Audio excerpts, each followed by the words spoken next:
Sebiru hari ini, birunya bagai langit terang benderang. Sebiru hari kita bersama di sini. Seindah hari ini, indahnya bab permadani taman surga. Seindah hati kita, walau kita kan terpisah.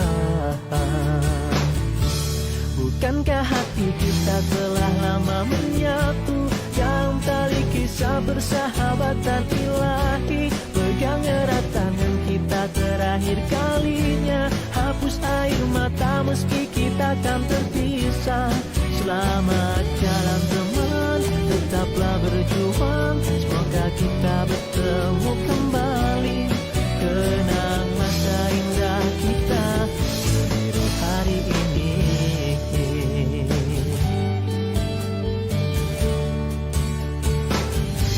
Seindah hari ini, seindah hati kita, indahnya bab permadani taman surga. Seindah hati kita, walau kita kan terpisah.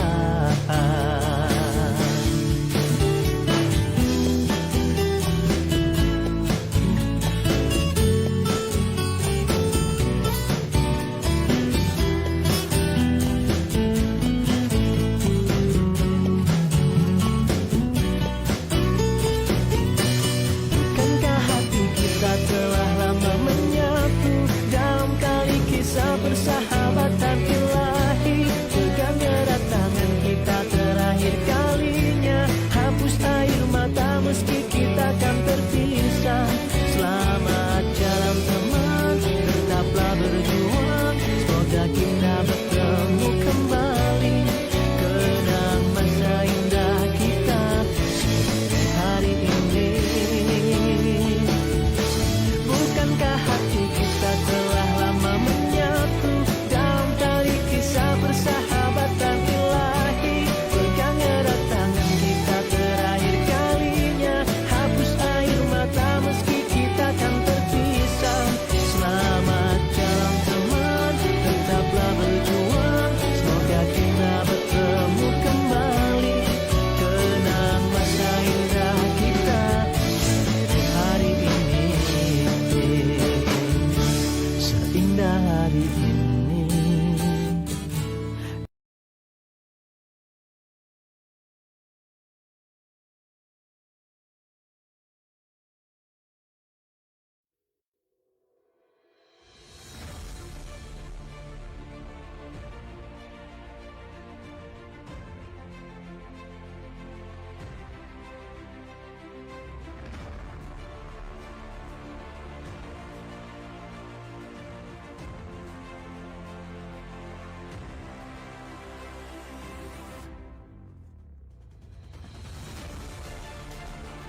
Bismillahirrahmanirrahim. Assalamualaikum warahmatullahi wabarakatuh. Alhamdulillah, hari ini kita berjumpa lagi dalam forum Komuniti Bistari 8 Mei, hari Jumaat.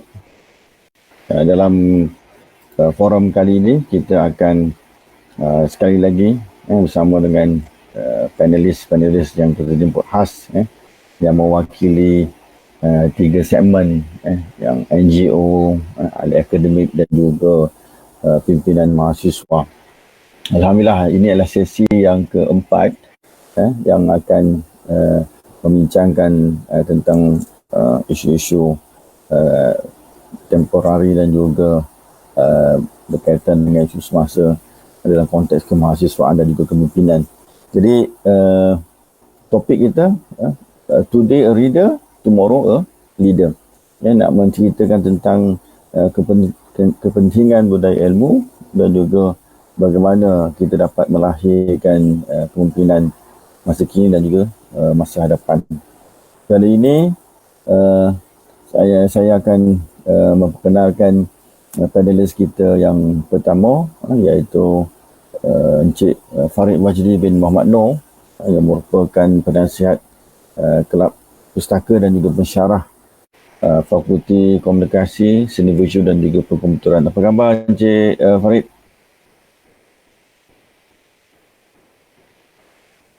Alhamdulillah, khabar baik. Alhamdulillah. Encik Farid, sekarang di mana lokasinya? Di office.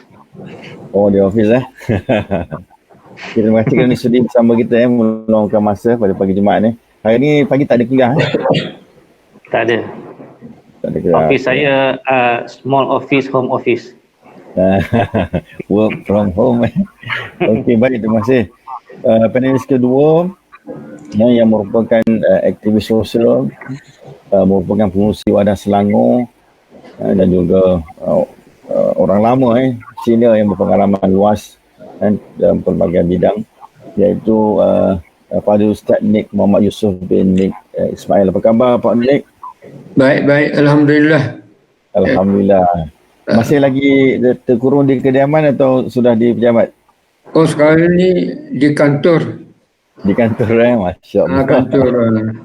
Alhamdulillah, sihat Pak Nik Alhamdulillah. Sihatlah. Okey, baik. Sebab kontrol makan Ramadan ni penting. Alhamdulillah, sihat Beritahukan anak muda jangan minum ais. Baik, kita pergi kepada panel yang ketiga, anak muda. Saudari Nur Nadirah binti Hamdan merupakan setiausaha grup Sekolah Darul Ihsan yang sekarang dirampungkan berada di Johor. Nadirah. Baik, Alhamdulillah. Alhamdulillah. Johor tu di mana lokasinya? Saya di Muar. Di Muar. Muar. Sihat Orang Muhyiddin lah ni. Orang kuat ni. Baik, saya kira menarik untuk saya kongsikan latar belakang ringkas panelis kita agar dapat juga diamati oleh pendengar-pendengar kita semua. Okey, yang pertama kita perkenalkan iaitu Cik Farid Wajdi. Ini juga merupakan sahabat saya, cuma berbeza jabatan tetapi sama fakulti. Pensyarah di Jabatan Komunikasi yang berkhidmat sejak 2008 hingga sekarang, merupakan ketua program dan penyelaras bagi diploma pengurusan perpustakaan dan juga ijazah sarjana budaya sains maklumat. Kini juga merupakan penasihat kelab pustaka yang mendaftar di bawah bahagian pembangunan pelajar dan juga komite HFP. Jadi latar belakang pendidikan Master of Knowledge Management dan juga Bachelor in Information Management di okay, baik. Panelis yang kedua yang mudah dikenali sebagai Pak Nik Okey, sekarang diawanakan sebagai pengurusi Wadah Selangor, juga merupakan CEO QI Consultants dan Berhad, merupakan penasihat kehormat Dewan Perniagaan Islam Malaysia ada dalam akademik MBA Ohio dan juga merupakan perunding Badan Insan Kerajaan Negeri Selangor. Okey, itu dah cukup menggambarkan pengalaman yang mungkin boleh dicurahkan semasa sesi wacana kita nanti. Kemudian anak muda kita, aktivis mahasiswa, sedikit saya terangkan tentang latar belakangnya. Sekarang sedang menuntut di Indonesia dalam bidang diploma pengajaran bahasa Inggeris sebagai bahasa kedua. Banyak perkhidmatan ya, pernah menerima setiausaha Grup Sekolah Yayasan, sebelum ni Esko Pembina dan Sukarelawan, pernah menjadi mengikuti pelbagai aktiviti kesukarelawan di dalam dan di luar negara, dan juga pernah menjadi pengarah program bengkel media, dan juga merupakan penerimaan anugerah pimpinan sukarelawan alam sekitar AKS tahun 2018. Okay. Kita nak terus kepada perbincangan kita semua. Kita minta untuk memastikan wacana kita jelas dari video kita. Kita mohon sama untuk panelis kita untuk mute mic supaya tak ada gangguan ketika kita sedang berwacana. Boleh minta panelis untuk mute mic. Pak Nik boleh mute mic ke? Okey, baik. Jadi kita kembali kepada topik maudu perbincangan kita berkaitan dengan hari ini sebagai pembaca dan esok sebagai pemimpin. Kita tajuk ini relevan sama ada di musim PKP ataupun di luar musim PKP, kerana kadang-kadang kita dapati apabila masyarakat ataupun graduan telah tamat belajar, dia telah mula berhenti membaca kerana mengira pendidikan formal yang telah disempurnakan, telah dilengkapkan, maka masa untuk bekerja dan berkerjaya tanpa melihat bahawa aspek membaca itu sebagai perkara yang utama dan juga penting. Jadi dalam kita membincangkan topik ini, saya nak mulakan soalan pertama ni. Saya nak tujukan kepada panelis kita yang kedua ni, Pak Nik, sebagai orang lama ni. Mungkin boleh mulakan pencerahan kepada pendengar-pendengar kita yang sedang mengikuti Facebook Live ni berkaitan dengan makna pembaca dan juga kemungkinan ni. Bagaimana perkaitannya? Adakah ini merupakan suatu visi sebagai tahu kita akan sambut Nuzul Al-Quran, penurunan Al-Quran dalam beberapa hari lagi.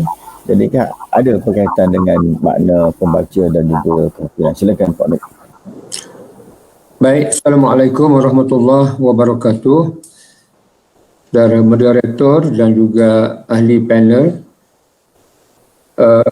Dalam masa yang terbatas ini, bila kita sebut reader ataupun pembaca, maka saya nak ulas secara ringkas. Sebenarnya bila kita sebut pembaca, ada 7 jenis pembacaan yang harus berlaku. Jadi mungkin setengah orang ada 1, ada 2, tapi sebenarnya setidak-tidaknya ada 7 bacaan. Yang pertama ialah dia membaca buku. Itu biasalah dia baca buku, baca kitab, majalah dan ambil maklumat daripada situ. Itu satu. Yang kedua ialah pengalaman. Pengalaman itu satu bacaan yang dia lalui. Malang kalau orang berpengalaman tidak tahu bagaimana nak baca pengalamannya itu. Yang ketiga ialah perbuatan. Dia buat. Itu pun satu bacaan kalau benar-benar dia tahu bagaimana nak menilai perbuatan itu baik tak baik, kualitinya betul tak betul dan sebagainya. Dan yang keempat ialah kesilapan. Kesilapan itu adalah satu bacaan. Sebab bila kita silap, kita akan ambil kewaspadaan untuk tidak mengulangi kesilapan itu. Dan itu satu bacaan. Dan yang kelima ialah berfikir. Berfikir. Ya. Dia ambil masa untuk berfikir apa yang dia baca tu, lalu dia fikir supaya apa? Supaya ada kefahaman atas apa yang dia baca. Setengah orang dia berilmu melalui bacaan, tapi oleh kerana dia tidak berfikir, maka kefahaman atau understanding dia kepada apa yang dia baca tu terhad. Awal hal, understanding kepada knowledge itu, maknanya to understand what you read, what you know, itu besar maknanya dari segi implikasi-implikasi yang berikutnya. Dan yang akhir sekali ialah pembaca juga ialah orang yang tahu membuat bacaan.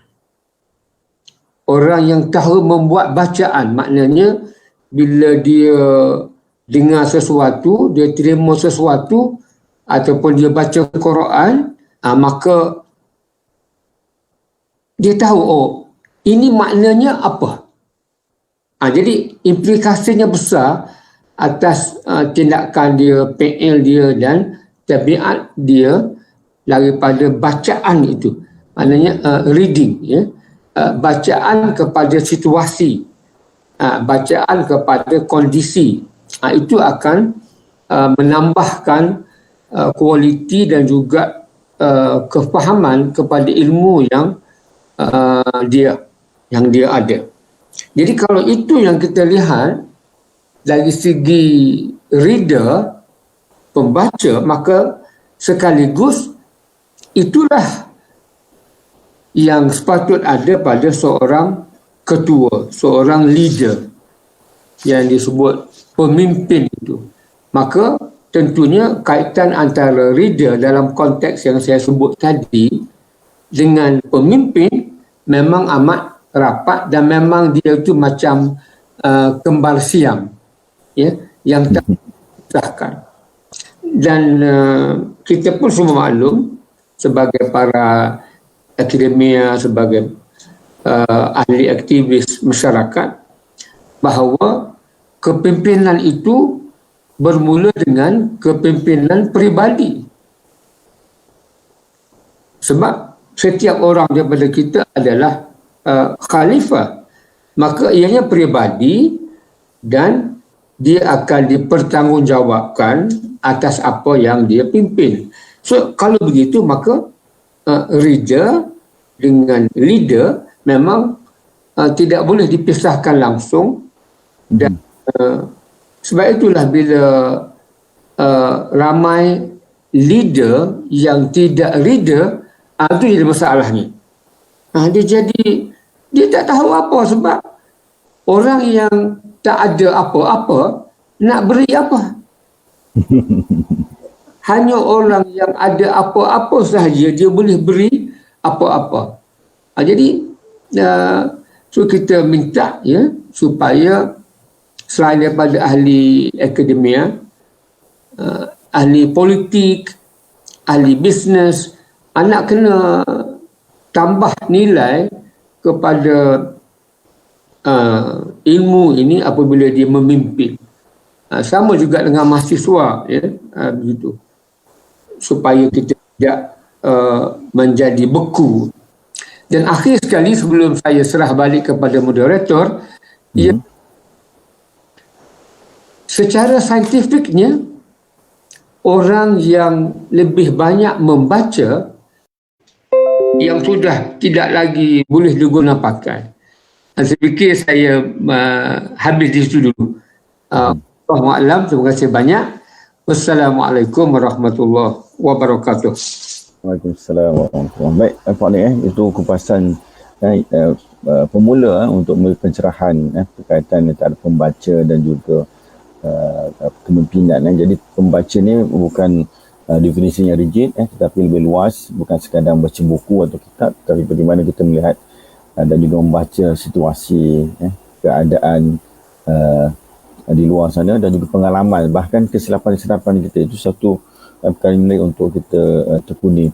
Baik, kita kembali kepada panel yang pertama, saudara Farid yang berada dalam lingkungan ilmu, pengurusan pengetahuan, expert dalam bidang kepustakawanan. Jadi itu menunjukkan bahawa dunia pembaca ataupun dunia pembukuan itu benda yang tidak asing dengan saudara Farid. Cuma kita dilaporkan Menteri Malaysia negara membaca 2030. Bagaimana Encik Farid melihat keberhasilan, adakah ini boleh kita realisasikan atau sekadar angan-angan saja? Sebab kita tahu kita dulu ada gagasan wawasan 2020, tapi bila sampai tahun 2020 nampaknya tidak banyak juga yang boleh kita rasa bangga dan juga gembira. Lagi-lagi kita dilanda dengan pandemik COVID-19. Silakan saudara Farid. Okay, bismillahirrahmanirrahim. Assalamualaikum warahmatullahi wabarakatuh. Alhamdulillah. Wassalatu wassalamu ala rasulillah wa ala alihi wa man walah. Subhanaka la ilma lana illa ma'alamtana innaka al-alimul hakim. Rabbi shrah li sadri wa yassir li amri wa hlul 'uqdatam min lisani yafqahu qawli, amma ba'd. Terima kasih kepada penganjur pertama sekali kerana menjemput saya untuk berada dalam forum pada kali ini. Berbalik kepada persoalan yang dinyatakan tadi, kalau kita tengok tajuk kita hari ini ialah reader today, leaders tomorrow, kan? So itu adalah kata-kata sebenarnya daripada Harry S. Truman, kan, seorang pemimpin Amerika, yang mengatakan bahawa readers are leaders, kan? Sebab they understand that knowledge is the key to success. And knowledge adalah kunci kejayaan. And leaders need to read because this is the best. It is the best way to learn things that they do not know. Okay. Jadi sebenarnya readers dengan leaders ni bukan sahaja pada pemimpin, tetapi semua orang dalam dunia ni, semua manusia terletak kewajipan menjadi reader dan leader. Dan ini kita boleh lihat daripada ayat pertama yang diturunkan oleh Allah SWT dalam Al-Quran, iaitu surah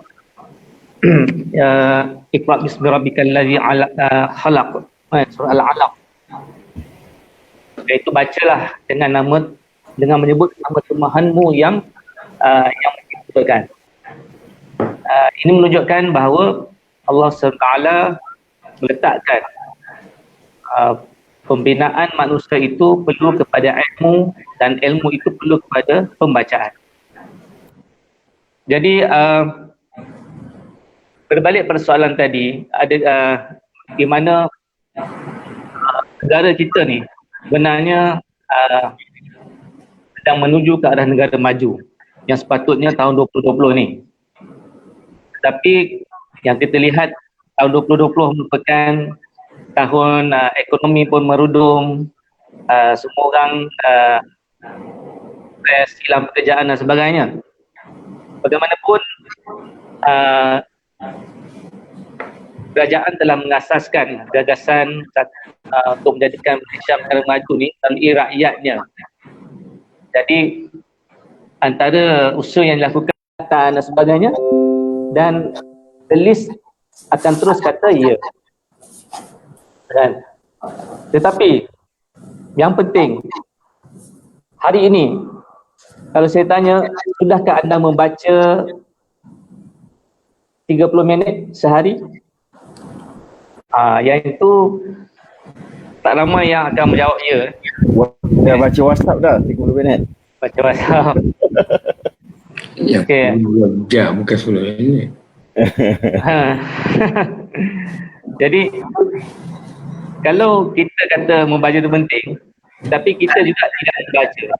Jadi itu ada satu akan berlaku satu masalah bahawa kita sebenarnya belum bersedia.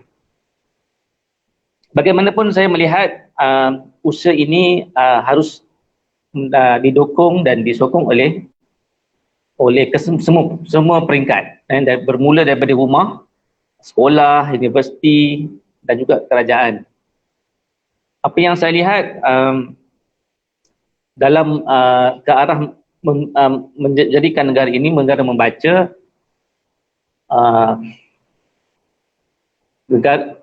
Perpustakaan Negara Malaysia hari ini, kalau kita tengok pada dalam musim PKP ni, sama ada kita sedar atau tidak, dia telah menawarkan 13 juta bahan digital percuma untuk semua rakyat Malaysia. Dan bahan ini boleh diakses melalui digital dalam laman web dia, upustaka.gov.my. Dan sebenarnya laman ni dah lama, tetapi apa yang saya tahu memang kurang mendapat sambutan daripada kalangan rakyat. Jadi itu reflect kepada bagaimana rakyat Malaysia menghabiskan masa mereka. Kalau kita tengok hari ini, untuk statistik, rakyat Malaysia menghabiskan masa 6 ke 8 jam sehari dalam sosial media, dan hampir 26 juta rakyat Malaysia mempunyai akaun Facebook dan lain-lain. Itu belum masuk lagi Instagram dan sebagainya. Jadi kita lihat walaupun negara berusaha untuk memandaikan rakyatnya dengan kempen membaca, galakan membaca, tetapi statistik itu agak sukar dicapai kalau kita sendiri tidak tahu kenapa kita membaca. Ini masuk kepada poin yang penting. Sebenarnya untuk membaca ni kita perlu tahu definisi membaca tu. Membaca ni dia ada dua. Satu, proses yang membentuk makna. Yang kedua, proses memilih dan mengambil tindakan. Jadi ramai orang dia tidak tahu kenapa dia membaca dan apa yang dia dapat daripada pembacaan. Kerana itulah ramai orang dia hanya membaca benda-benda yang ringan, yang tidak memberikan makna, yang sekadar membaca dan mengisi masa lapang. Sedangkan kita tahu bahawa membaca ni kita nak jadikan dia satu budaya, bukannya satu hobi. Dia beza hobi dengan budaya. Kalau hobi ni kita membaca pada masa lapang, tapi budaya ni kita melapangkan masa untuk membaca. Jadi perkara pertama yang perlu kita buat ialah budayakan membaca ini dengan menjadikan sekurang-kurangnya 30 minit sehari untuk membaca. Dan apabila budaya ini menjadi satu sikap dan tabiat, maka cita-cita rakyat Malaysia untuk menjadi negara membaca ni insya-Allah boleh berlaku. Dalam pada itu kita jangan lupa tahun ni sebenarnya adalah tahun Kuala Lumpur menjadi ibu kota dunia, kota buku dunia.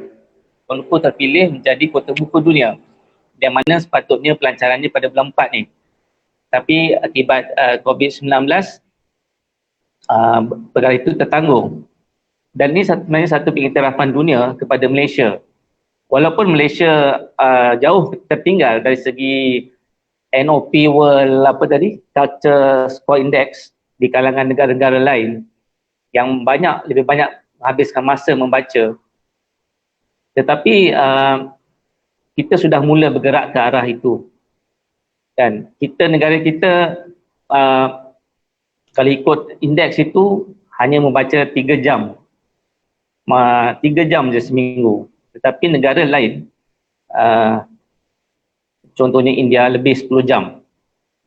Dan tidak heranlah India akan menjadi sebuah negara maju dalam masa 10 tahun lagi dan mengatasi negara China. Oleh itulah, untuk menjadi negara maju ini, sekurang-kurangnya lah, negara kita kena letakkan standard kita setaraf dengan negara-negara yang tengah maju. Dan saya fikir budaya membaca ini perlu dilihat kembali, bagaimanakah cara yang paling baik untuk kita menjadikan ia satu budaya. Walaupun hari ini sangat banyak cabaran dan halangan, terutama daripada media sosial dan daripada handphone, tetapi perkara ini tidak mustahil dilakukan, kerana membaca ni adalah satu proses, manakala yang berubah hari ini ialah hanya platform saja, di mana dulu kertas, sekarang ni digital. Jadi bukanlah bermakna digital ni, dengan adanya media dalam bentuk digital, kita tidak boleh membaca. Cumanya platform yang berbeza. Jadi saya fikir selain daripada itu, kita juga harus tahu bagaimana teknik membaca. Sebab ramai orang tidak membaca sebab dia tak tahu bagaimana nak baca. Jadi membaca memerlukan sebenarnya beberapa proses yang mana dia dapat memotivasikan diri kita. Kalau tidak, kita akan terus tidak bermotivasi dan kita hanya anggap membaca ini perkara yang tidak penting.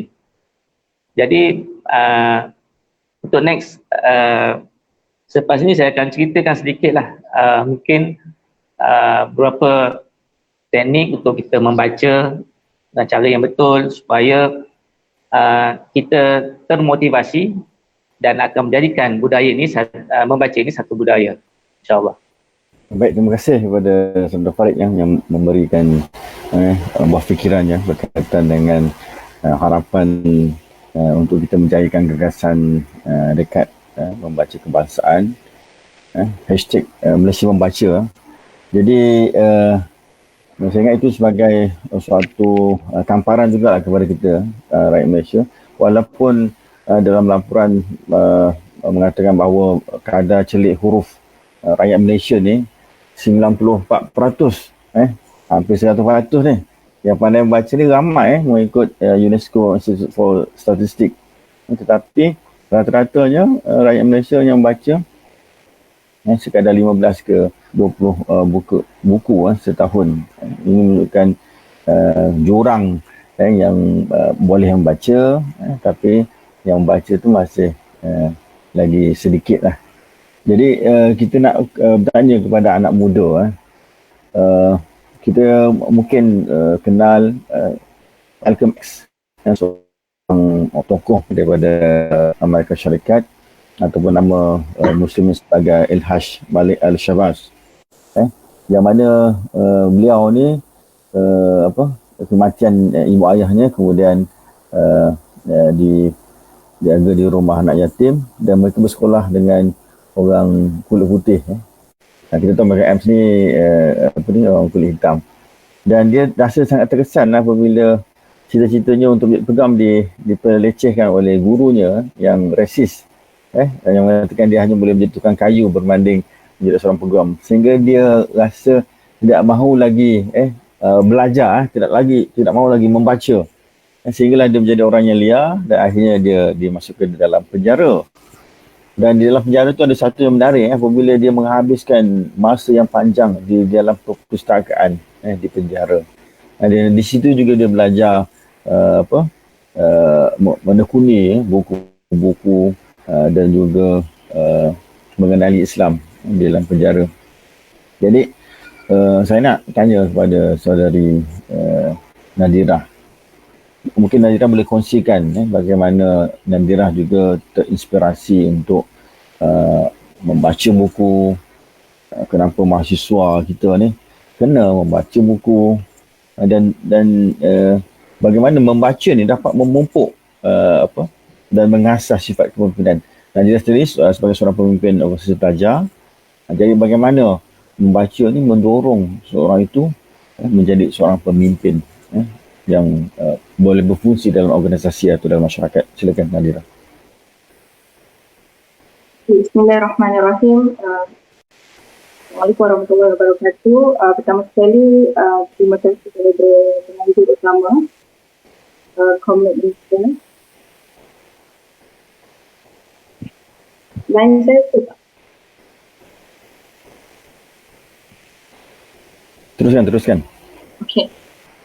Jadi berkenaan dengan soalan yang diajukan, saya kira pentinglah bagi mahasiswa khususnya anak muda untuk memulakan minat dalam membaca, kerana kita tahu kita sering dilaungkan dengan semboyan membaca budaya kita. Jadi slogan tu harus kita hayati dan harus kita terapkan dalam kehidupan seharian kita lah. Jadi berbalik pada soalan yang ditanyakan, bagaimana saya terinspirasi untuk membaca. Sejujurnya kalau dalam kepimpinan organisasi kan, kita akan berjumpa dengan pelbagai rakan-rakan daripada banyak pelbagai latar belakang.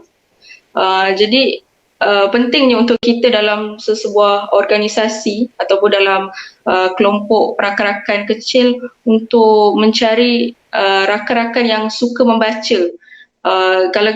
Kalau secara umumnya suka membaca, tak kisah untuk membaca buku.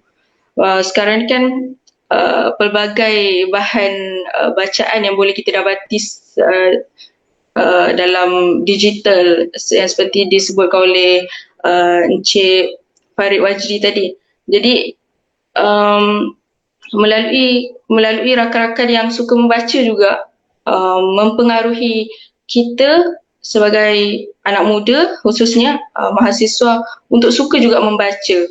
Mungkin saya boleh kongsikan sedikit penceritaan daripada yang mana kita tahu dalam situasi kita Perintah Kawalan Pergerakan ataupun PKP dan PKPB, kita sekarang ni duduk di rumah. Jadi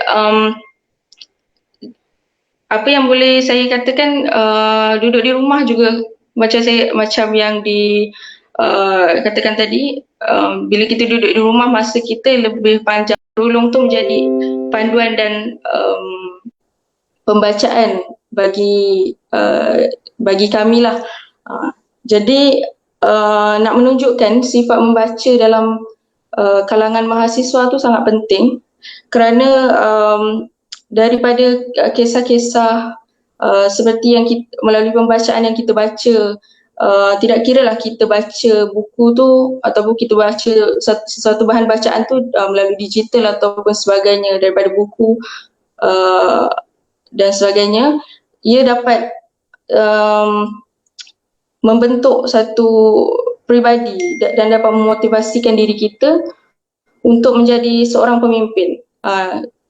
Jadi saya juga pernah mendengar seorang pemimpin mencorakkan corak pemerintahan kepimimpinannya adalah dipengaruhi dengan pembacaan buku. Yang saya tempoh hari saya ada melihat satu sesi live IG baru-baru ni. Saya kira awal PKP hari itu, yang mana ada seorang tokoh pemimpin negara iaitu Tuan Dr. Mahathir bekas pemimpin negara kita. Dia menceritakan bahawa dia sekarang tengah membaca satu buku mengenai kejatuhan Mongolia. Jadi dekat sini dapat kita lihat balik pada soalan yang tadi, melalui pembacaan buku juga, melalui pembacaan mengasah corak pemerintahan dan mengasah bakat kepimpinan dalam diri. Kerana sedikit sebanyak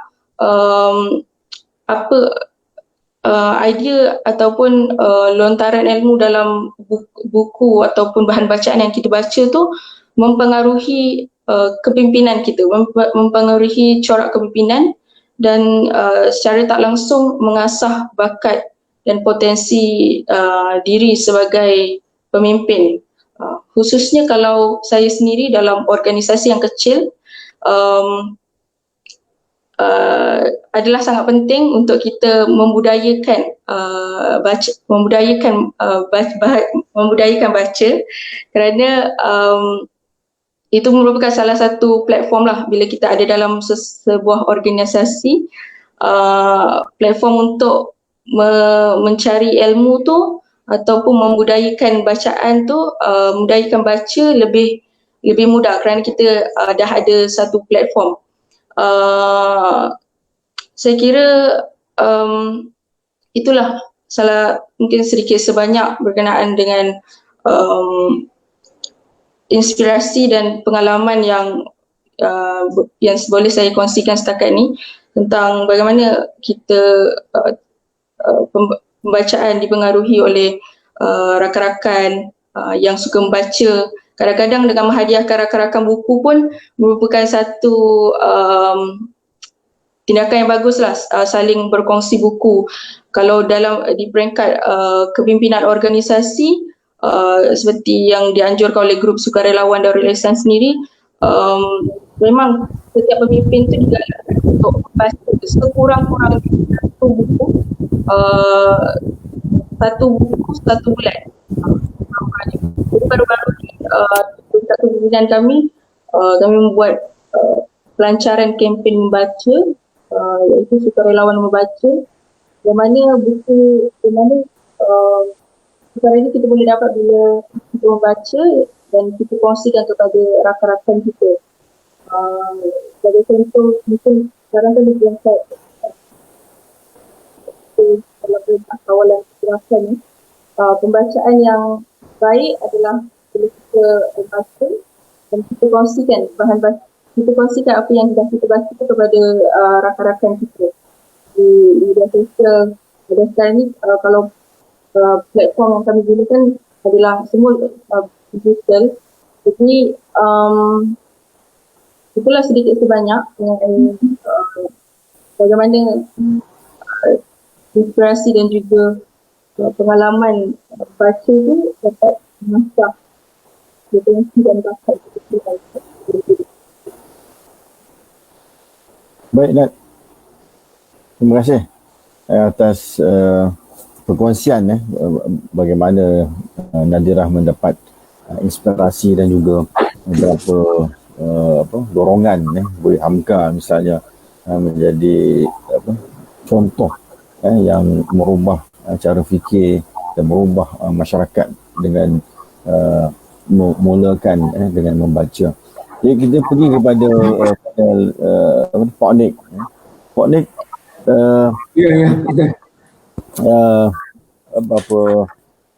pernah membaca karya Profesor Syed Hussein Alatas berkaitan dengan sindiran oleh Profesor Hussein kepada masyarakat yang terperangkap dengan suatu kita sebut sebagai sikap verbalism yang mana dia menggariskan beberapa antara ini saya sebutkan tidak mampu mengenali masalah dan kejahilannya dan tidak dapat berfikir dengan mendalam, tidak konsisten dan tidak mempunyai tenaga akal. Dia hanya sekadar menurut saja apa yang diminta dan diarahkan. Jadi ini satu cabaran dan menjadi halangan kepada budaya membaca. Dan kalau kita gagal untuk melahirkan budaya membaca, bagaimana kita dapat melahirkan suatu generasi kepemimpinan masa hadapan. Bila kita bincangkan tentang wawasan 2020 adalah satu gagasan masa hadapan, dan hari ini kita jumpa masa hadapannya tu, iaitu tahun 2020, 8 hari bulan 5 2020. Dan kita kata masa hadapan 2030, kita akan jadi masyarakat dekat membaca. Jadi nampaknya masa hadapan itu ialah hari ini. Sekiranya hari ini kita akan kelompok ilmuwan yang menekuni bacaan, dan bagaimana kita nak mengatasi cabaran verbalism ni. Mungkin sebenarnya apa niat dan misi kita sebagai seorang pembaca, Pak Nik? Baik, terima kasih banyak. Yang pertama tadi nak sahut cabaran Adinda Nadirah tu. So ni saya ada satu buku puisi yang boleh saya hadiahkan kepada sesiapa yang berhajat. Cuma harga pos lah kot. Dalam ni ada 57 puisi tentang dakwah. Ini di antara yang barangkali bagaimana budaya berfikir itu akan memberi suatu inspirasi untuk kita menulis, di samping kita berada di lapangan. Maknanya kita membaca dan di masa yang sama kita terjun ke lapangan untuk mengabsahkan ilmu yang kita ada, sebab ilmu yang berada di lapangan kadang-kadang memerlukan kepada sedikit pengubahsuaian mengikut siapa pelanggan dan juga masyarakat yang kita berdepan dengan. Hal itu amat besar yang boleh memperkayakan uslub ataupun metodologi kita berdepan dengan masyarakat. Baik, tentang istilah yang diberi oleh Profesor Syed Muhammad Nagib Al-Atas, verbalisma ni, Allah, berat sangat yang kita nak sebut. Apakah ini orang Melayu, begitu? Wallahu a'lam, sebebal mana orang Melayu ni, ataupun sejahil mana orang Melayu ni untuk nak berubah. Kau tanya saya, satunya, selagi mana orang Melayu terlalu mengagungkan kemelayuannya itu dan tidak meletak kecerdasan Islam sebagai yang lebih tinggi, maka selama itulah bangsa Melayu itu tidak akan dapat menjaga identiti dan maruahnya. Kita tahu dalam sejarah perjuangan tanah air, apa sebenarnya yang membuat orang Melayu dihormati orang? Ialah kerana dia seorang yang beramal dengan agamanya, lebih daripada bangga dengan dirinya sebagai bangsa Melayu. Di situlah yang saya fikir titik permulaan kesedaran bahawa Islamlah yang mencorak, membentuk dan meletakkan maruah bangsa Melayu itu di tempat yang tinggi. Maka kalau ramai yang digolongkan sebagai orang yang verbalisma ini ataupun verbalism ini, maka itu yang mula-mula yang kita nak kena gerakkan, iaitu maknanya kita beri suatu kesedaran bahawa apakah kamu tidak mahu menjadi bangsa yang bermaruah? Apakah kamu rela menjadi bangsa yang punah? Di situ yang kita kena ungkitkan, sebab fakta-fakta yang kita ungkitkan itu telah terbukti dalam sejarah. Ya. Betapa orang Melayu pernah menjadi pedagang, pelaut dengan bilangan kapalnya yang cukup banyak sampai ke Turki. Jadi apa yang mendorongkannya? Islam, bukannya sangat Melayunya tu. Jadi untuk itu dia harus kembali kepada akar dia. Akar dia ialah Islam. Di situlah apa yang dikatakan maruah, identiti. Dan Islam mengajar kita untuk ada rasa malu. Rasa malu kalau bangsa aku tidak punya maruah. Rasa malu kalau aku tidak dapat bersaing dengan orang lain. Di situ yang saya fikir kelemahannya yang ada. Maknanya dia sudah tidak punya cita-cita yang besar, cita-cita yang melampaui dunia ini.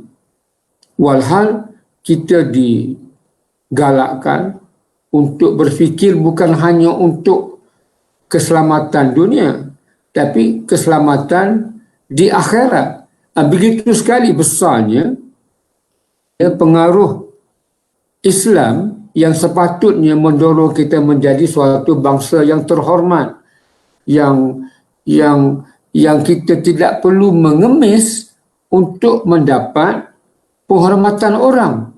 Tapi keadaan kita sendiri itu yang membuat orang hormat kepada kita, beri kepercayaan kepada kita.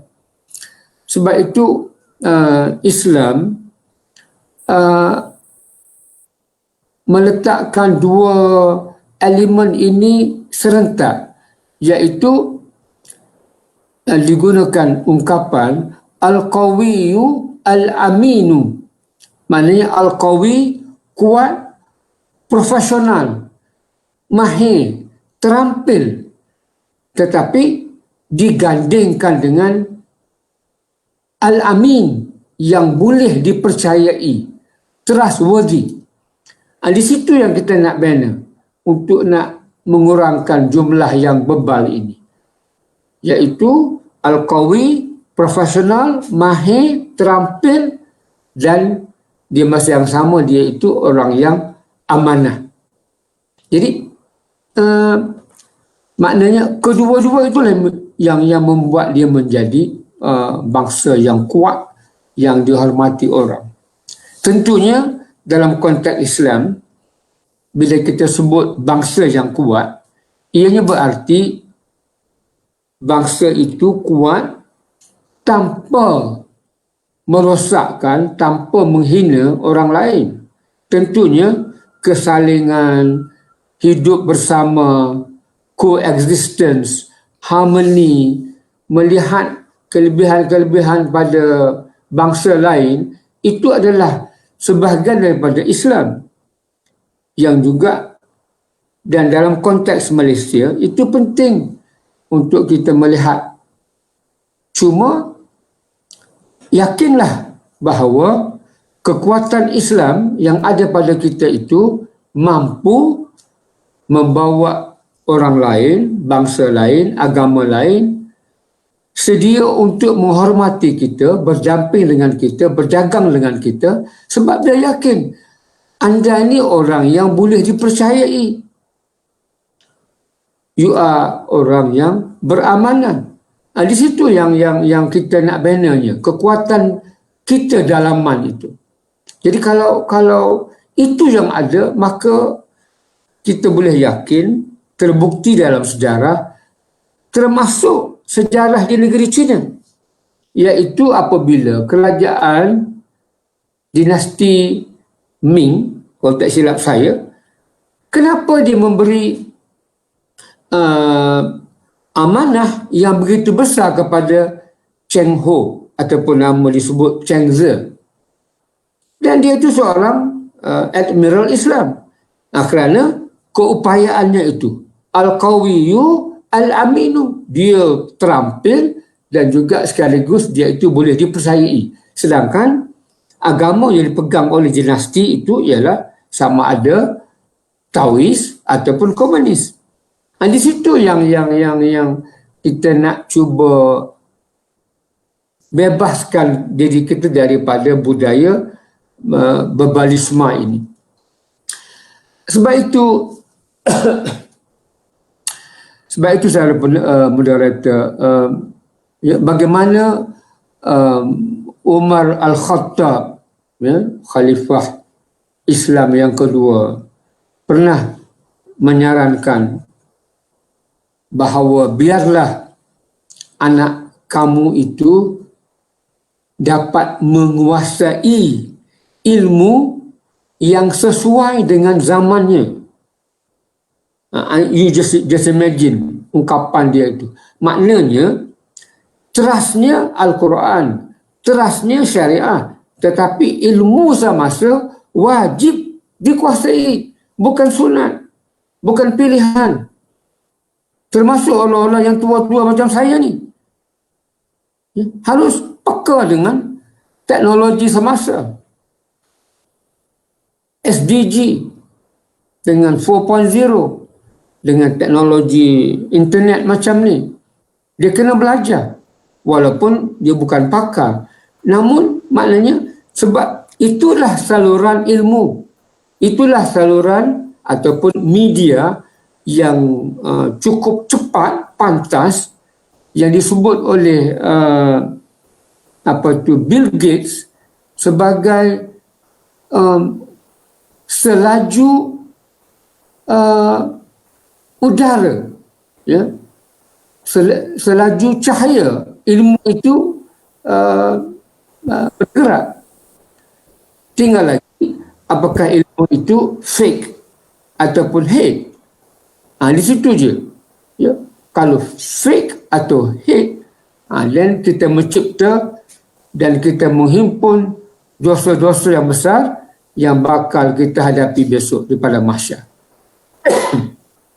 Jadi kepada orang-orang yang sering dibayar dan diupah dengan upah yang besar untuk mencipta suatu fitnah, fake news, hate news, mereka harus faham bahawa para malaikat itu maha melihat apa yang dia lakukan dan dia telah dalam proses merosakkan keadaan harmoni dan pembangunan keseluruhannya di Malaysia ini.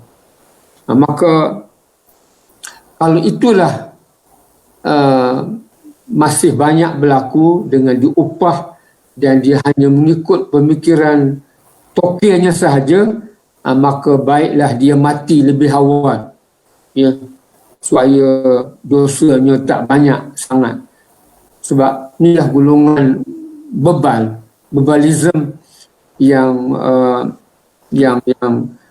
maknanya kita sama-sama fikirkan, ya, supaya tulisan-tulisan kita, wacana-wacana kita itu dapat menarik orang kepada yang lebih benar. Kadang-kadang kita duk sebut kepada bangsa Yahudi yang degil, keras kepala, segala macam. Jadi hal yang sama berlaku kepada kita kalau kita tidak bersedia untuk berubah. Maknanya, dan kesedaran untuk berubah itu harus datang daripada orang-orang seperti kita ini. Di samping doa kita, di samping pembentukan peribadi kita yang memudahkan Allah mentakdirkan perubahan itu. Maka hal-hal begitu harus kita serasikan dan jadikan dia sebagai suatu agenda sepanjang hayat. Dan akhir sekali, saya minta supaya kita semua dapat merujuk kemudianlah kepada surah Ar-Rum ayat 17 hingga 20. Ar-Rum 17:30. Maaf, 17:20. Di situ Allah mengajak kita untuk berfikir. Allah mengajak kita untuk berfikir. Seperti misalan, inna fi dzalika laayatin liqaumin yatafakkarun. Maknanya sesungguhnya pada yang demikian itu benar-benar terdapat tanda-tanda bagi yang nak berfikir. Jadi maknanya kita diajak untuk berfikir. Jadi bila kita berfikir, kita insya-Allah diberi suatu ikhtiar jalan untuk menyusun sesuatu sesuai dengan audiens misalnya, ataupun macam contoh dengan orang Badui, kita nak cerita pasal tauhid, mengesakan Allah, tidak perlu guna perkataan yang pelik-pelik, canggih dan sebagainya. Cukup dengan tahi unta.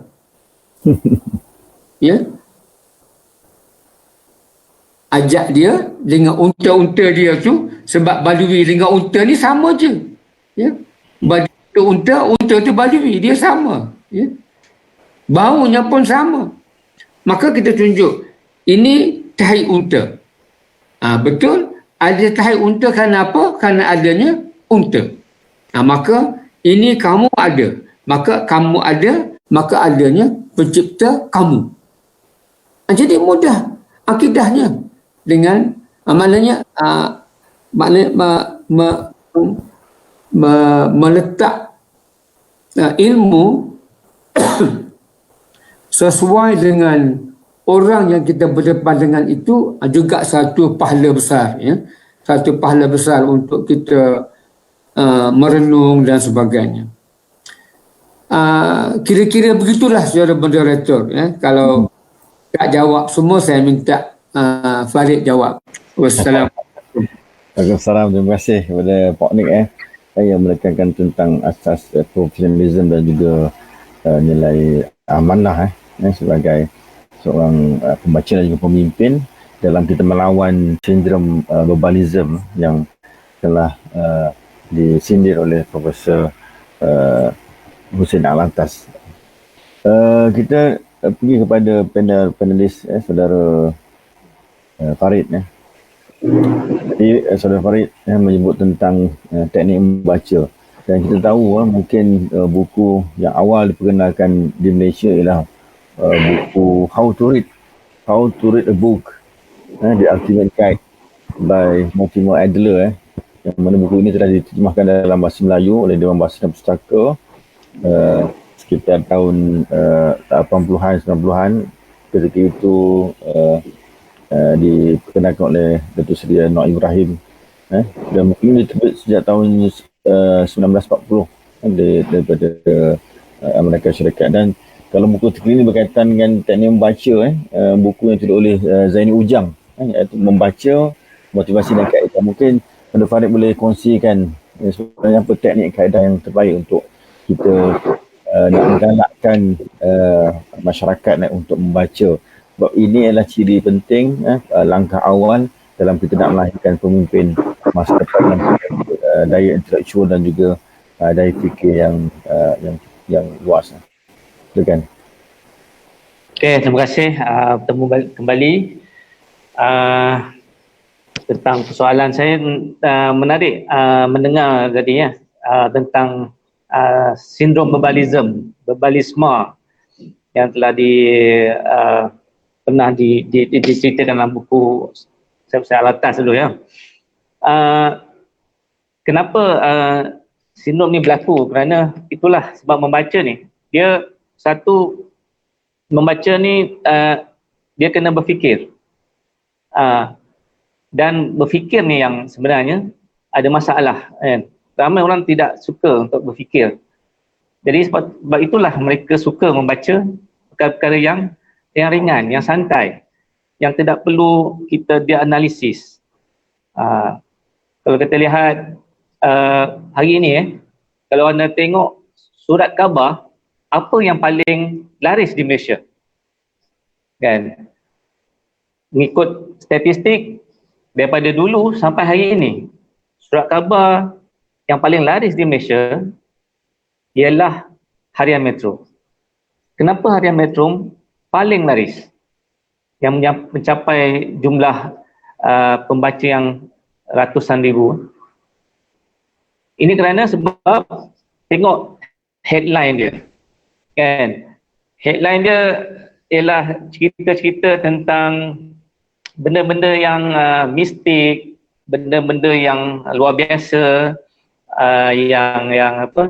benda-benda yang orang suka baca. Kan? Kalau itulah mentaliti rakyat Malaysia yang suka membaca benda-benda ringan ini, maka saya fikir susah kita nak mengatasi sindrom ini. Itu juga dengan rancangan-rancangan TV ya, kita lihat. Kalau dulu kita tengok rancangan TV ya, antara yang paling lama iaitu rancangan Tanah Kubur, kan, Pak Adi. Rancangan itu mendapat sambutan sampai dia bersambung-sambung beberapa siri. Rating dia sangat tinggi sebab rakyat Malaysia memang suka benda-benda begitu, benda-benda mistik, benda-benda gaib ni kan. Macam juga majalah Mustika dan bercakap dengan jin dan sebagainya. Begitu juga dengan filem-filem kita, filem-filem hantu, filem-filem khurafat dan sebagainya, memang akan menjadi box office. So kerana itulah sebenarnya kalau kita lihat balik, membaca ini sebenarnya dia bukan hanya membaca saja. Dia bukan sekadar membaca, melihat kembali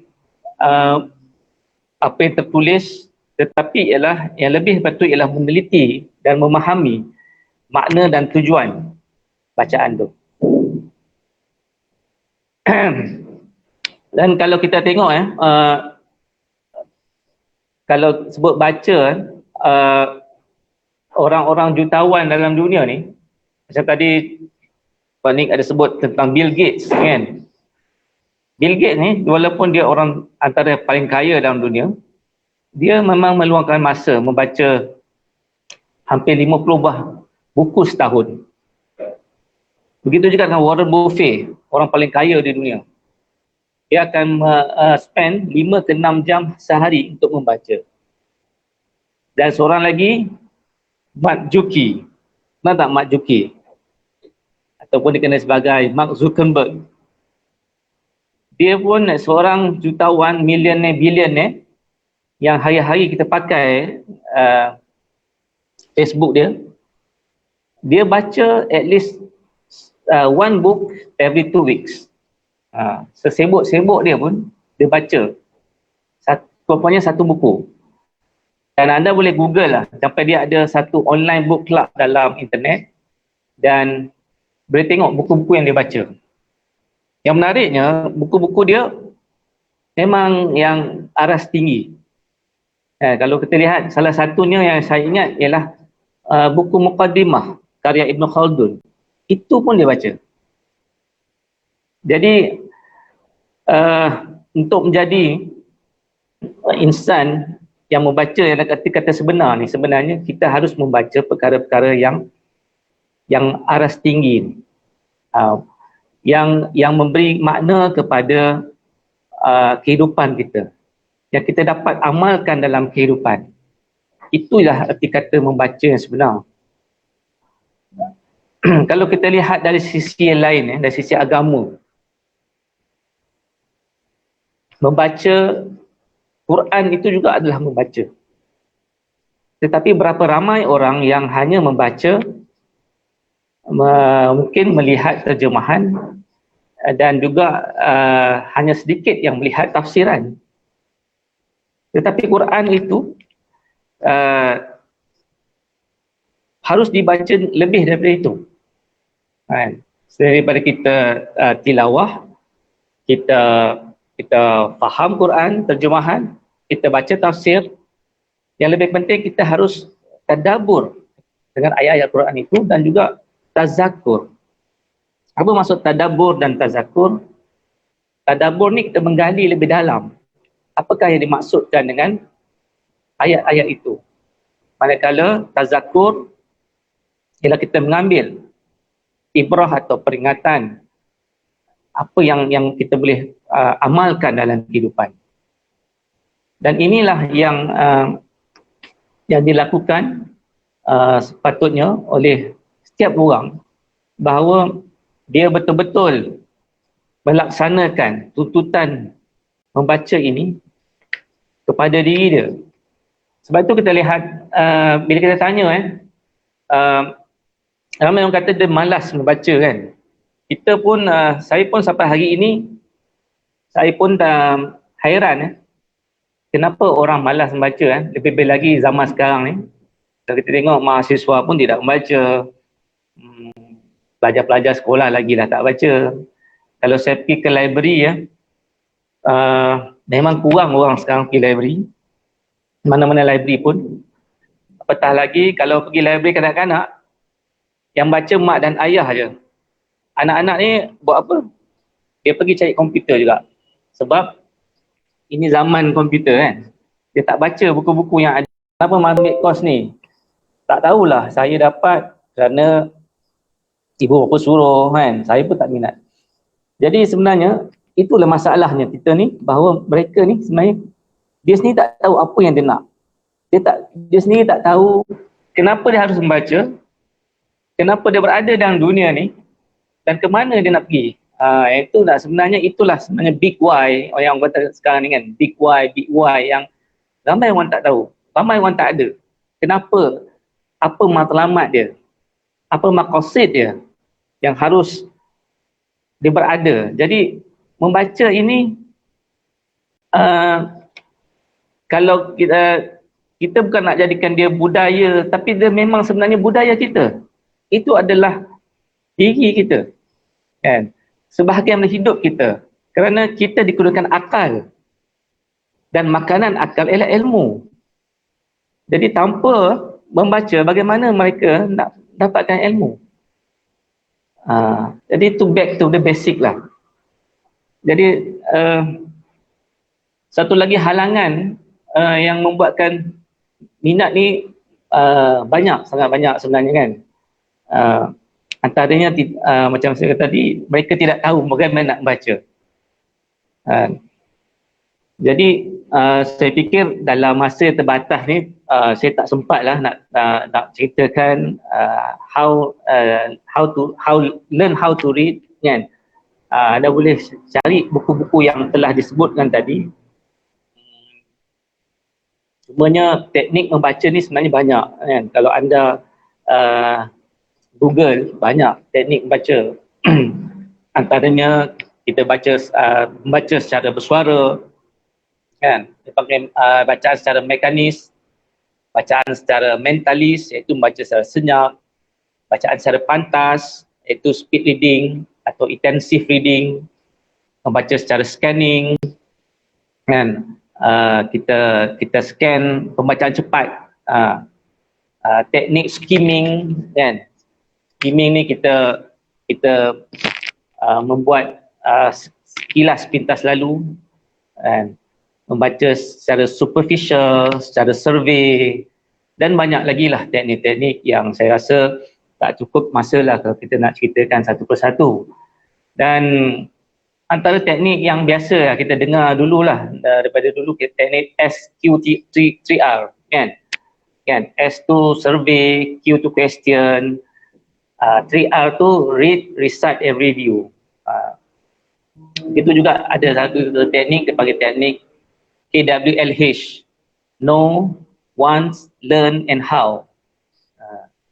Maknanya know apa yang kita dah tahu, want apa yang kita nak, learn apa yang telah kita pelajari daripada bahan tu, dan how, apa lagi maklumat tambahan yang diperlukan.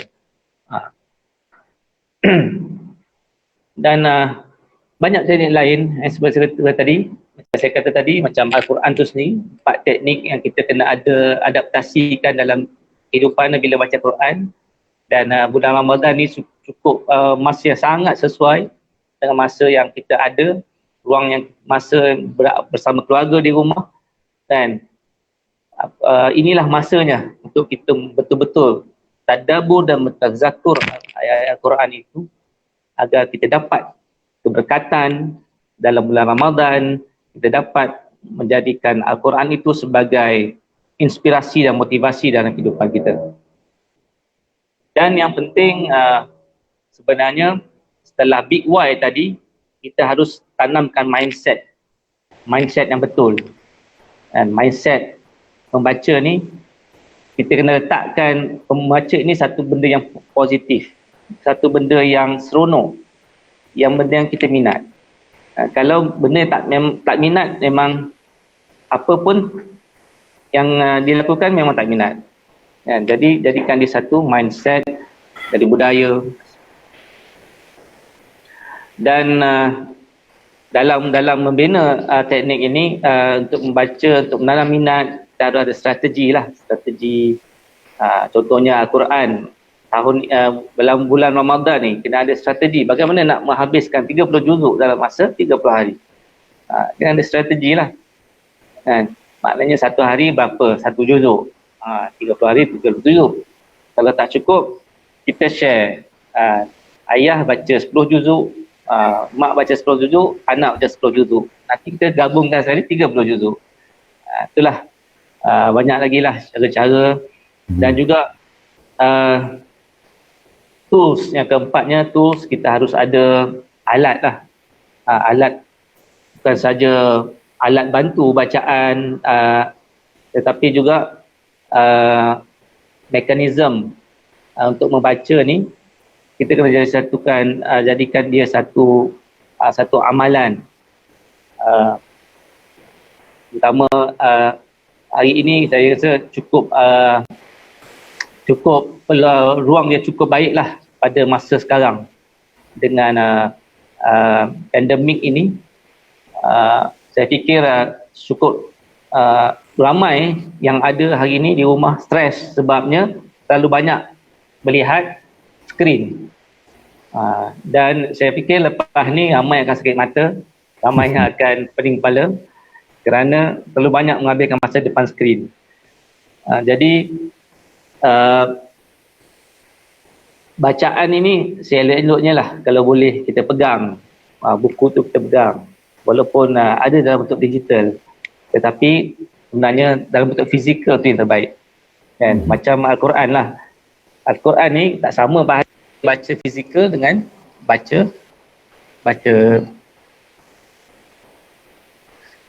Jadi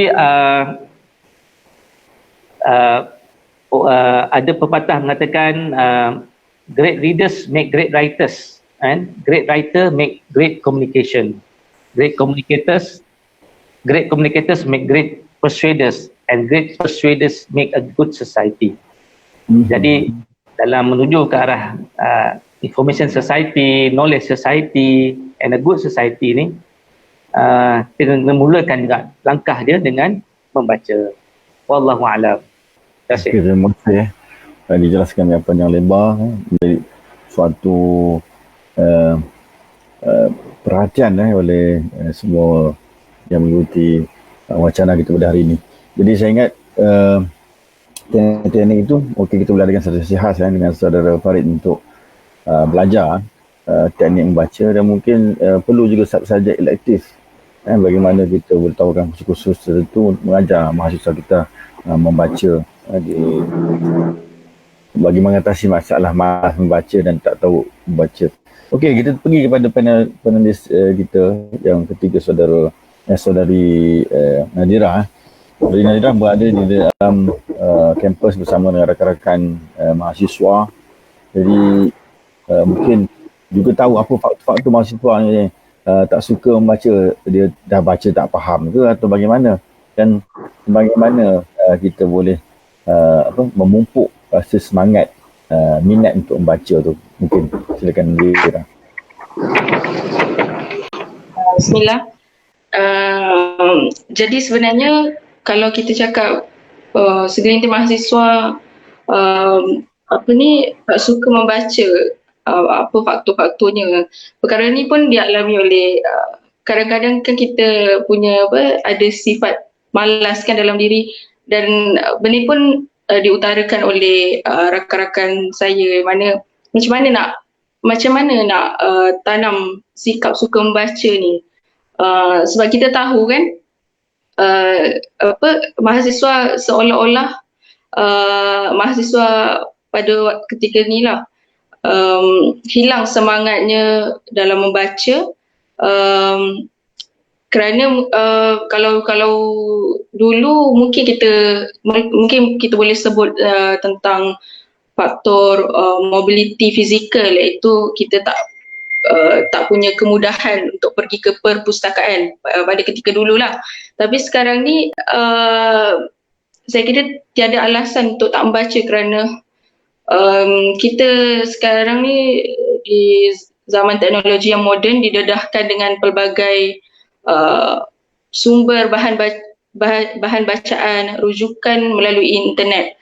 Jadi saya fikir kalau dulu kita punya alasan kemudahan pengangkutan tak boleh pergi ke perpustakaan, jadi kalau kita memberi alasan kali ni pun itu kita kena lihatlah, mungkin datang daripada sikap yang memang malas membaca. Jadi betul yang para panelis katakan tadi, kita kena setting mindset untuk membaca. Kenapa kita perlu membaca? Jadi kalau dalam konteks mahasiswa ni, sebenarnya mahasiswa ni mempunyai masa yang cukup untuk pergi ke kelas, pergi belajar, study dan sebagainya. Tetapi kebanyakan daripada kami sendirilah mempunyai masa-masa ni kebanyakannya dihabiskan dengan pergi ke cyber cafe. Kalau sekarang pergi mall, kalau dulu mungkin banyak bermain, pergi cyber cafe, sekarang pergi mall, pergi melancong dan sebagainya. Jadi masa untuk membaca ni sangat terhad, kerana agak terhad berbanding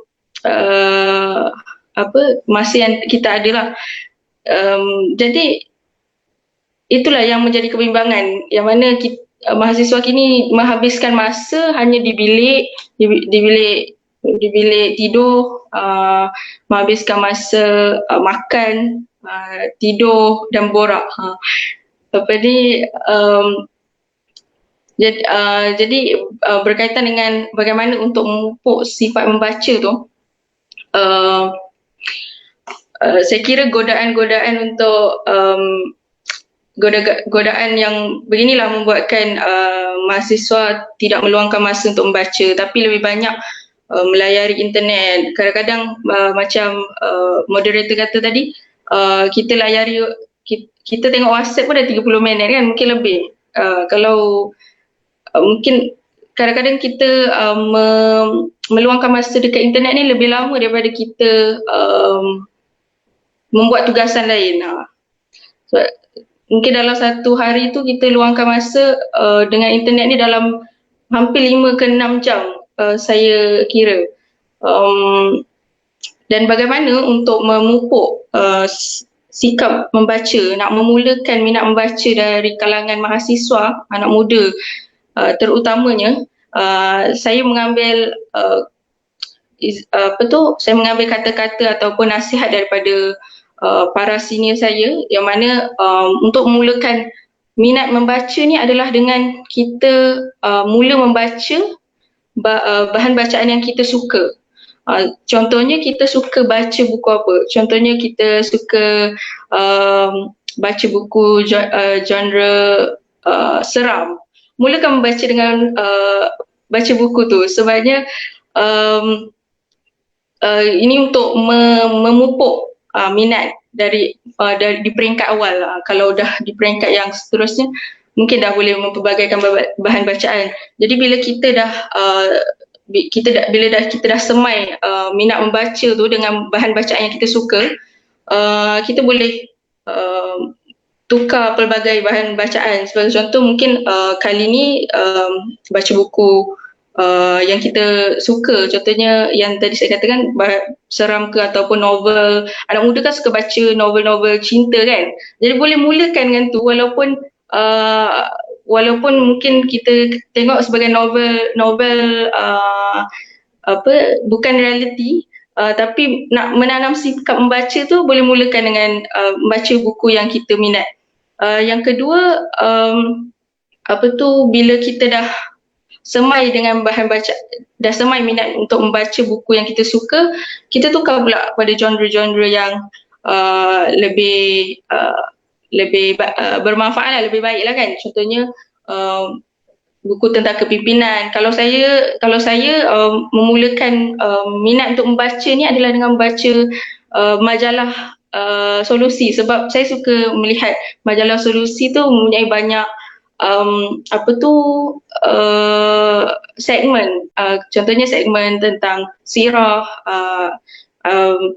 tokoh, jadi mungkin boleh mulakan dengan kaedah itu. Yang kedua adalah kaedahnya membawa buku ke mana-mana. Membawa buku ke mana-mana tu pun perlu menjadi satu budaya ataupun menjadi satu kebiasaan buat diri kita. Bawa buku dulu sahaja,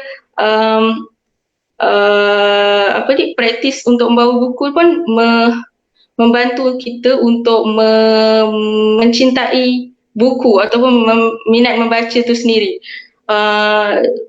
Kalau kita bawa buku tu tak semestinya kita baca kan. Jadi itulah di peringkat awal, bawa buku, sebab lama-lama nanti saya percaya kita akan ada rasa malu dengan buku tu. Jadi kita pun kena membaca walaupun terpaksa. Okey, jadi itu ya, saya rasa dua ni yang perlu kita semai pada diri mahasiswa, khususnya untuk membaca, menyemai minat membaca. Dan mungkin yang terakhir, bagaimana kita sering lihat kan, mahasiswa mungkin pembacaannya lebih tertumpu kepada bahan bacaan yang melibatkan bidang mereka.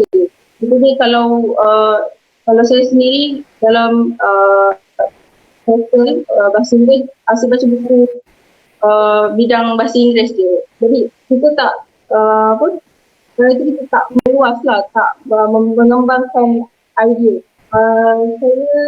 Dan yang terakhir mungkin kalau semalam saya ada dengar forum komuniti bestari yang mana untuk melalui ibadah kita dapat meningkatkan spiritual.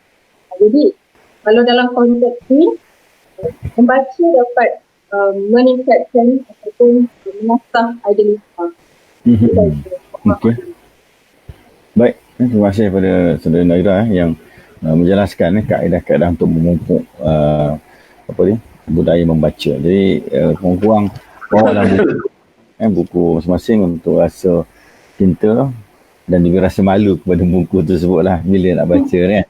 Pasti buku jadi satu teman yang paling baik pada kita lah, dia tak marah kita. Rasa jadi nasihat. Okey, baik, saya nak bacakan beberapa soalan daripada rakan-rakan Facebook kita. Nanti saya akan minta semua panelis untuk memberi maklum balas, jawapan balas, dan juga seterusnya membuat rumusan terhadap tajuk perbincangan kita. Yang pertama ditanya oleh saudara Fakri Irsyad berkaitan dengan keadaan golongan fakir miskin yang tidak mampu untuk membeli buku. Jadi bagaimana kita tak menerapkan malam membaca dan memperluaskan daya fikir mereka. Kemudian adakah itu inisiatif yang perlu digerakkan oleh kerajaan ataupun oleh inisiatif golongan yang dikira-kirakan sebagai asnaf lah. Okay, soalan yang kedua ditanya oleh saudara Muhammad Zuhairi berkaitan dengan bagaimana ibu bapa boleh memupuk semangat membaca dari usia kanak-kanak. Okey, berbanding kita memberi mereka gadget Sebab kadang-kadang bila anak-anak menangis ni, ibu bapa terbiasa memberi gadget. Mereka tidak memberikan alternatif yang lain di buku. Kemudian ditanya oleh saudari Nurul Akilah, apa tips untuk mereka yang baru berjinak untuk membaca? Okey. Kemudian saudari Akilah dia tanya, kadang-kadang bila dah baca ni, lupa kan? Banyak sangat membaca kan, lupa. Jadi apa tips untuk menguatkan ingatan apa yang kita baca? Kalau Zahri tanya sekali lagi soalan yang lain, bagaimana untuk istiqamah dalam amalan membaca. Jadi saya minta kita serahkan kepada panel kita, Pak Nis, untuk memberi maklum balas mana-mana soalan yang berkaitan dan membuat rumusan dalam 1-2 minit begitu. Dan kita sudah kelewatan juga. Silakan. Baik, Assalamualaikum. Terima kasih kepada yang menyoal. Saya tidak ambil semua barangkali. Yang pertama soal asnaf, fakir miskin, bacaan bagaimana. Baik, yang pertama kita harus didik para asnaf ini untuk tidak berfikir sebagai asnaf. Dia tu asnaf tak apalah, tapi pemikiran dia jangan asnaf. Ini yang kita belajar daripada tokoh besar Konosuke Matsushita, pengasas Panasonic. Hidup dia cukup derita, tetapi dia lawan penderitaan itu dengan suatu sikap untuk mengubah keadaan. Jadi itu satu. Akuilah mereka itu asnaf dan tak ada masalah. Tapi kita nak kena pupuk bahawa pemikiran dia jangan asnaf. Jadi jangan diasnafkan pemikiran dia. Kemudian akhir sekali, inisiatif ni saya fikir tak payahlah daripada kerajaan. Semua kerajaan ni pun kadang-kadang membebalkan. Kita sebut bebalisme segala macam. Tak payah. Kenapa always government? Jadi biar kita lah ambil inisiatif. Gamal pun bukan yang reti semua pun. Jadi benda-benda macam ni kita yang mengesyorkan kepada pihak jabatan, kata bagi ruang kepada kami, ni ideanya. Soal nak bayar ke tidak tu, bayarlah, pelik apa yang nak bayar. Yang hak duk curi duit banyak, baik bayar pada kami. Yang apa pelik sangatnya. Jadi idea tu kemukakan, kata biar kami yang buat bagi pihak. Sebab kami lebih faham di lapangan ni, ya, maknanya ada touching lah. Bukan hanya teknologi, tapi ada touchingnya tu kepada asnaf tu. Dan ibu bapa pupuk anak baca ni macam solat lah. Bapa tak solat, nak suruh anak solat. Dia kata papa pun tak solat. Jadi macam tu lah. Jadi go by example je. Ya. Papa yang tak baca pun. Jadi kadang-kadang hak baca mengarut tu pun ada budak-budak. Anak masuk bilik papa jumpa bahan-bahan pelik-pelik. Kan tu nak asuh. Saya rasa sekadar itu. Terima kasih banyak kepada penganjur dan moderator atas ruang. Dan insya-Allah mungkin kita lagi dengan topik yang lain. Terima kasih. Okey, kita pergi kepada Saudara Farid untuk memberi maklumat dan juga daripada rakan-rakan Facebook. Soalan yang tak terjawab saya tak jawab lagi lah. Yang ketiga, soalan ketiga tadi, bagaimana untuk ingat apa yang kita baca kan, kuat ingatan. Jadi baca ni kita perlu, dia ada satu teknik lah, banyak teknik saya cakap tadi, dan juga dia berhubungan dengan akal atau minda atau otak kita. So kita kena faham bagaimana yang dikatakan membaca dalam keadaan conscious mind, membaca dalam keadaan subconscious mind, dan juga dalam pre-conscious mind. Jadi ketiga-tiga proses ini kita kena faham dulu. Yang membuatkan kita selalu lupa tu ialah kerana kita terlalu menekankan kepada conscious, itu membaca secara sedar. Kita lupa bahawa sebenarnya yang banyak kita cerap, yang perlu kita cerap dalam ingatan kita ialah subconscious. Dan perkara ini perlu diterangkan lebih detail lah kan. Dan soalan yang terakhir tadi, bagaimana istiqamah dalam amalan membaca ni kan. Macam saya kata tadi lah, bila kita membuat satu, kita nak jadikan budaya, kita kena jadikan dia satu tabiat kan. Kita lakukan berulang-ulang kali. Macam kita bangun tidur, kita gosok gigi kan, satu kita akan lakukan dengan subconscious mind kita tanpa kita sedar, dan itu dalam jadi satu budaya. So makna kata memang kita kena spend satu hari berapa minit untuk membaca, dan terutama di kalangan keluarga membaca bersama-sama. Ibu bapa lah sebenarnya kalau daripada kecil yang perlu menunjukkan contoh teladan, dan ibu bapa kena baca dulu barulah anak baca. Selagi ibu bapa tak baca, anak tak boleh baca. Dan akhir sekali sebelum saya menutup ni,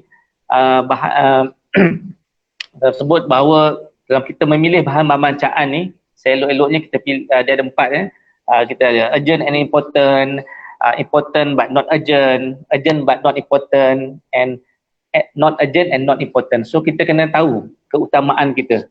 Kalau kita mahasiswa, tentunya lah membaca buku universiti itu penting, tapi jangan abaikan juga perkara-perkara yang menambahkan ilmu dalam bidang-bidang lain. Begitu juga dalam kalau kita orang dewasa, orang-orang kata tua, orang senior kan, jangan ingat mereka sudah tak boleh membaca, tidak mahu membaca, sel-sel otak dah mati. Itu semua mitos kan. Orang-orang lama ni sebenarnya akal kita ni sama je, baik orang kan, walaupun orang tua kan, walaupun dah berumur kan, sel-sel mati tadi telah digantikan dengan sel-sel yang baru, macam mana Pak Dik sebutkan tadi. Jadi kemampuan manusia ni, akal ni Allah bagi ni sangat luar biasa. Dia tidak ada satu tahap dia dah lemah, ingatan lemah dan sebagainya, tak. Semua orang boleh hafal. Bukan saja daripada kanak-kanak, memang kanak-kanak itu neuron dia sangat laju, tapi dewasa juga kalau kita asah dan pupuk, insya-Allah ingatan kita juga kuat macam mereka. Dan akhir dengan kata tidak perlu menghancurkan buku itu untuk meruntuhkan peradaban, baliknya hanya perlu untuk memastikan orang berhenti membaca, maka runtuhlah segala-galanya. Wallahu a'lam. Terima kasih. Okey, pesanan yang padu daripada Encik Farid. Okey, Nazirah, rumusan dan juga mungkin ada malas soalan daripada Afrika Damia ni, membaca memupuk membaca komen ni boleh memupuk boleh membaca. Silakan Nazirah. Okey, baik. Saya kira banyak soalan yang telah dijawab oleh panelis. Jadi untuk soalan yang membaca komen atau bahan majalah sebagai permulaan, jika ia boleh nak membaca, untuk tingkat awal saya kira boleh. Kerana untuk menyemai, macam saya katakan tadi, untuk menyemai permulaan minat membaca itu dalam diri dengan membaca bahan yang kita minati dulu. Itu juga bacaan yang lebih berilmiah dan sebagainya. Dan sebelum bersaudara moderator itu, juga dengan membaca kita dapat memupuk idealis. Jadi kita isi masa kita dengan berbagai bahan bacaan, itu menjadikan kita khususnya ayat Malaysia. So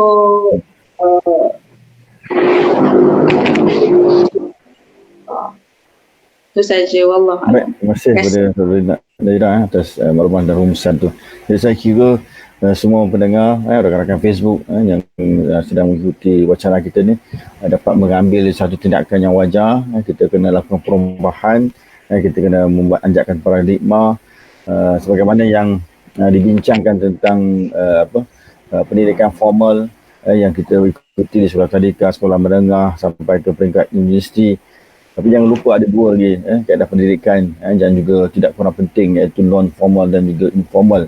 Yang mana non-formal merangkumi bidang kursus-kursus pendek yang ditawarkan, sama ada kursus keusahawanan, kursus kepemimpinan, kemahiran komunikasi, teknik belajar, itu juga dikategorikan sebagai pendidikan non-formal. Pendidikan informal sebagainya adalah membaca buku, cara komunikasi dengan ibu bapa, yang kita pergi mengembara, itu semua proses pendidikan. Jangan kita terpedaya dengan istilah-istilah yang digunakan pakai. Hanya terpelajar tu pelajar universiti. Sebenarnya lepas kita menjadi pelajar universiti ataupun kita berada di lapangan masyarakat, kita sentiasa bersedia untuk menjadi pelajar dan juga bersedia untuk menjadi tenaga pengajar.